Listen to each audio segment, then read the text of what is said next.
Bismillahirrahmanirrahim.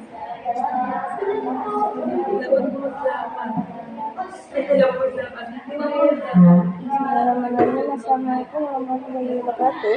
Alhamdulillahirrahmanirrahim. Wassalamualaikum warahmatullahi wabarakatuh. Sayyidina Muhammadin wa alihi wasallam. Yang berhormat kepada Tuhan dan Ibu, saya pribadi mengucapkan kepada sebagian dari bahan sudah. Yang selamat di sudah dulu dan mengurus serta teman-teman saya juga silahkan. Perkenalkan nama saya Ilham Maya, saya di kelas 12 MA Quran dari bahan sudah akan presentasikan tentang Dewi Sekardadu. Ini Dewi Sekardadu atau putri pertama dari Raja Blambangan pada abad ke-14. Itu dikenal dengan sebutan nama Raden Ayu Liu Manoro, Raden Ayu Sumbat Nyawa, dan Raden Ayu Kusworo Dewi.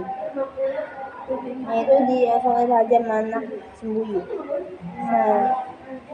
Sekardadu ini ada ibu kandungnya dari Raden Paku atau yang disebut dengan Semangkini. Bahasa itu jadilah wabah penyakit, dan Sekardadu pun juga terkenal dengan wabah itu. Jadi nggak pernah sadar sampai Raja Manak Sembuyu itu memanggil semua dukun, ahli obat dan lain-lain, tapi semuanya gagal. Jadi yang berhasil membangunkan si Sekardadu ini. Kemudian si Raja itu bersayembara, siapa yang bisa menyembuhkannya maka akan dinikahkan dengan Sekardadu. Tapi dari seorang pun yang mau. Akhirnya dia mendengar ada seorang petapa di puncak Gunung Selangu. Akhirnya dipanggillah petapa itu yang bernama Syekh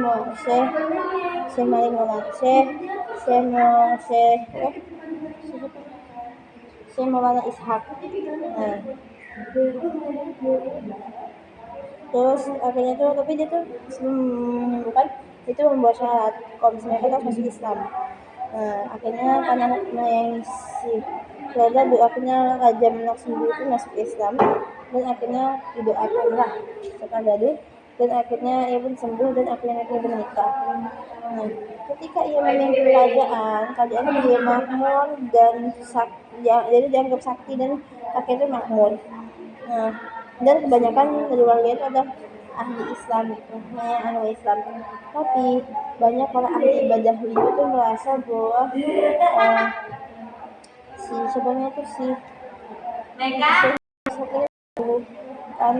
nggak gede gitu ya. Jadi terus Raja Sembuyu tidak suka dia pura-pura Islam. Akhirnya ketika Syekh Maulana Ishak itu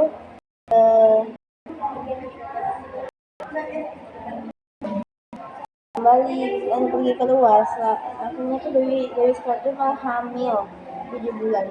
Sedangkan semenjak Syekh itu akhirnya penyakitnya itu kembali lagi, dan Raja itu mengira bahwa penyakitnya semua dikarenakan bayi yang dikandung sama si Sekardadu.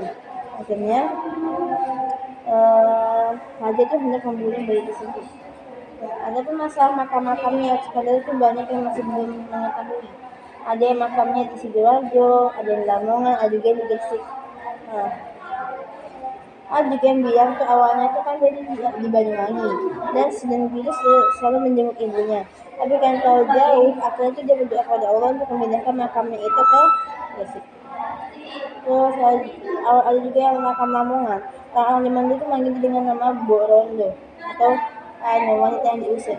Itu tuh dia tuh diusir sama raja, kemudian dia meninggal di Lamongan. Terus ada juga yang di Sidoarjo, ketika bayinya tenggelam ke laut, yaitu ingin menyelamatkan anaknya itu, tapi nggak itu akhirnya tenggelam dan diselamatkan oleh ikan keting, dan ditemukan peran lain dan meninggal dunia, akhirnya dikuburkan di Sidoarjo. Juga menurut buku Tanah Jawa itu meninggal setelah melahirkan anaknya. Juga buku Blambangan itu mengatakan bahwa dia bunuh diri di tangga istana dikarenakan ia tidak mau dianggap sebagai perempuan